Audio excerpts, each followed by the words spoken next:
The crash happened in a remote part of the Andes Mountains while traveling from Uruguay to Chile, and despite searches from above, the plane was hard to see in the snow, so the searches stopped after 8 days. The plane had 45 people on board, including the Old Christians club rugby team. It had to stop in Argentina because of bad weather in the Andes. They chose a longer route to avoid the high mountains and took off again from Argentina on October 13, 1972. An inexperienced co-pilot, Lieutenant Colonel Liguerra, was flying when the accident happened. The plane hit a mountain, breaking off the wings and tail. The rest slid down a glacier and crashed into snow and ice. For 72 days after the crash, the survivors faced extreme challenges like cold and lack of food. 13 more people died from these hardships. Welcome back once again to Docutainment's videos. At around 3:21 p.m., after passing through the mountain pass, Liguerra told the air traffic controllers they'd reach Curicó. Normally, it would take about 11 minutes, but just 3 minutes later, he said they were passing Curicó and turning north. He asked to descend, and they were allowed to go down to 3,500 meters. Later checks showed that the co-pilot turned too early and in the wrong direction. As they went down, the plane got thrown up and down because of the strong air movements. Nando Parrado remembered a moment when the plane suddenly dropped out of the clouds, and passengers realized they were very close to a mountain. Some of the rugby players joked about the bumpy ride, until they noticed the aircraft was right in front of a steep ridge. Roberto Canessa believed that the pilot turned north too soon and started descending while they were still high in the mountains. Then the pilot tried to climb up again, but the plane started shaking a lot. An alarm went off, making everyone scared. The co-pilot pushed the engines to go higher, but the plane hit the mountain multiple times. It seems that the tail of the plane might have hit the ridge at around 4,200 meters, causing more damage. The right wing broke off after another collision. Some parts of the plane, including seats in the kitchen, were torn off, leaving a big hole in the back. The plane continued moving forward and upward for a few seconds until the left wing hit at 4,400 meters and broke away, causing more damage. Some passengers fell out.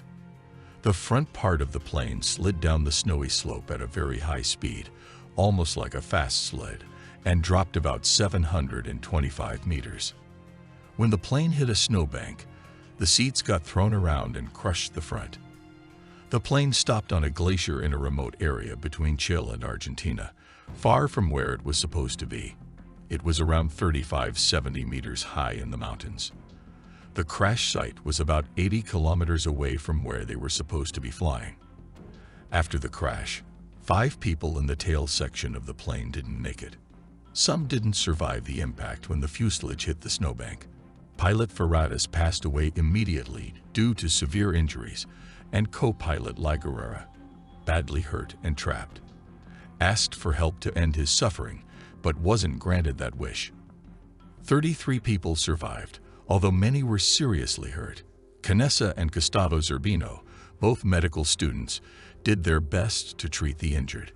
Unfortunately, those with severe injuries like broken bones didn't make it. Rescuers sprang into action, but finding the survivors was hard. The Chilean Air Search and Rescue Service started searching right away, using planes to look for the missing flight. Sadly, the plane had crashed in a really remote place, far from where anyone could easily spot it. For 8 days, many planes from Argentina, Chile, and Uruguay searched the area, trying to find the missing aircraft. The survivors did their best to grab attention by writing SOS and building a cross with luggage, hoping to be seen. But the snow-covered plane was hard to spot from the air, and the rescuers couldn't find them. As days passed, hope faded. The harsh conditions and the remote location made it tough for the searchers to keep looking. After 8 days, they stopped the search, thinking no one could have survived. The survivors faced a tough time in those first days and nights. They turned the broken plane into a shelter, using luggage and snow to keep out the cold.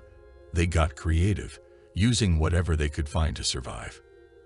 They melted snow for water, used seat covers to stay warm, and even turned seat cushions into snowshoes. They were led by Marcelo Perez, the rugby team's captain. Parado, who had been in a coma, woke up to heartbreaking news. His mother had died, and his sister was badly hurt. Despite his efforts, she couldn't make it and passed away on the 8th day.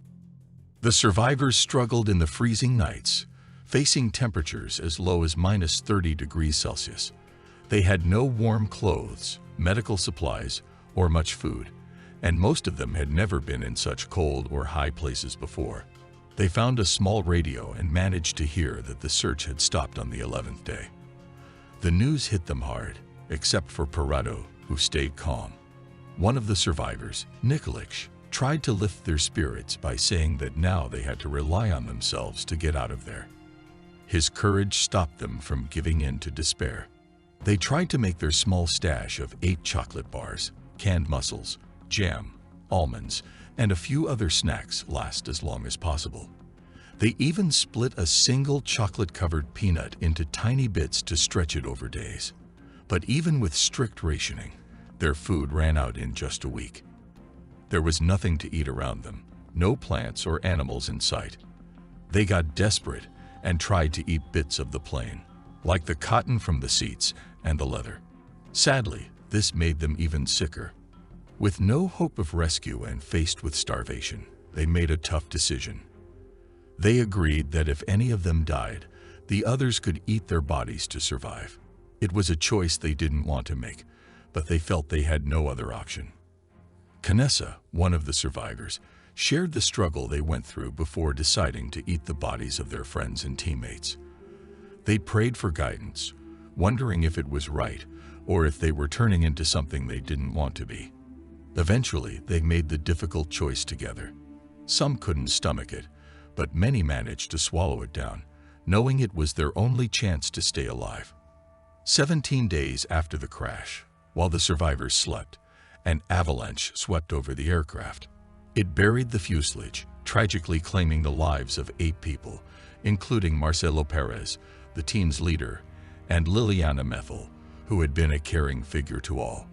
Their deaths were a heavy blow to those left alive. The avalanche covered the plane entirely, leaving very little space inside and causing a severe lack of air. Parado managed to find a metal pole and create a small hole near a window in the cockpit to let in some air. However, they had to stay inside because of a fierce snowstorm outside. For 3 long days, the survivors were trapped in this tight space, surrounded by the bodies of those who had died in the avalanche. Before the avalanche, some survivors believed their only hope was to cross the mountains in search of help. They thought they were close to Chile when they were actually deep in the Andes, more than 55 miles away from their intended destination. Despite their attempts to explore, the tough conditions, altitude sickness, dehydration, snow blindness, malnutrition, and freezing cold nights made any significant travel impossible. The survivors made a tough decision. A small team would venture out for help. Canessa, Parado, and Vicentin were determined to go, while others hesitated due to the physical challenge. They received more food and warm clothes to prepare for the journey. Their plan was to head west toward Chile, but a massive mountain blocked their way. So they decided to try heading east, hoping the valley would eventually turn them toward Chile. After walking east for a while, they stumbled upon the tail section of the plane about a mile away, still intact.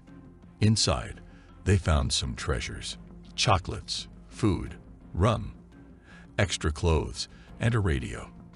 They continued their journey east the next day, but the first night camping outside was brutal. They nearly froze.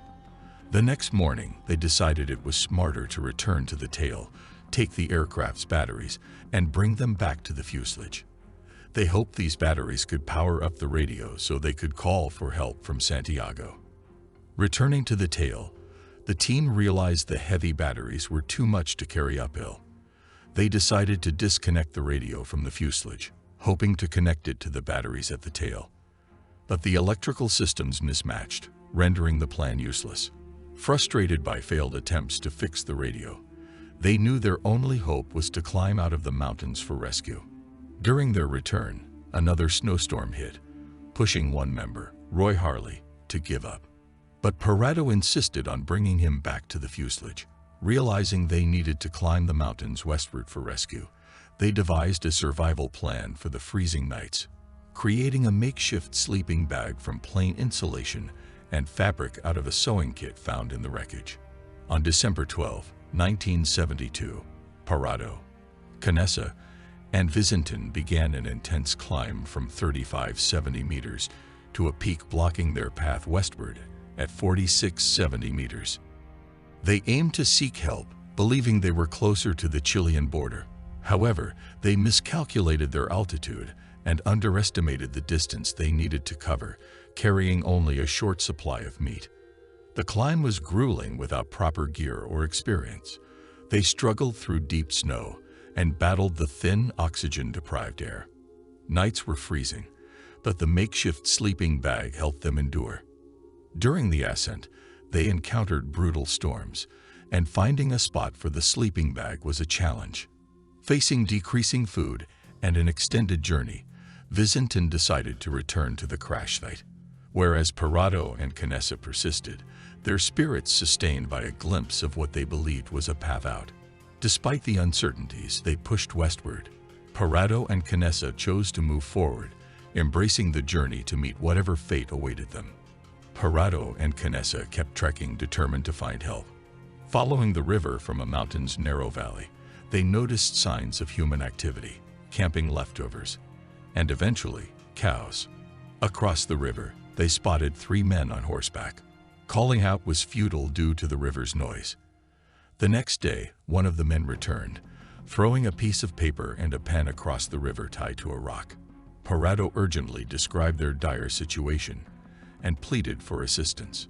Sergio Catalan, a muleteer, intercepted the message and understood their plea. He hurried westward on horseback for 10 hours, throwing bread to the stranded men before seeking further help. Catalan encountered another muleteer and asked him to assist both.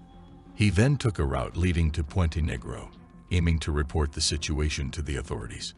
Parado and Canessa were eventually brought to Los Matines on horseback, given food, and allowed to rest. Their 10-day trek covered approximately 38 miles. Canessa, having endured immense hardship, had lost nearly half his body weight since the crash, about 97 pounds. Meanwhile, news of their plight reached the Chilean army, initiating rescue efforts. When news spread about the survivors from Flight 571, reporters swarmed to hear Nando Parado and Roberto Canessa's incredible story. The Chilean Air Force dispatched 3 helicopters to aid the rescue effort. On December 22, 1972, 2 helicopters carrying rescuers reached the crash site, and they received treatment for various ailments resulting from their ordeal. Back in 2006, a gripping book emerged onto shelves, a real-life tale penned by Nando himself, titled Miracle in the Andes. 72 Days on the Mountain and My Long Trek Home. It whisked readers away into a story of courage and survival, recounting firsthand the incredible journey of endurance and the daunting trek back to safety. Nando's words painted a vivid picture of the harrowing 72 days spent battling nature's harshest elements, offering a window into his remarkable resilience and the unwavering human spirit against all odds. I hope you like, subscribe, and share this video of Docutainment. Thank you so much for your kind comments. See you in the next awesome video.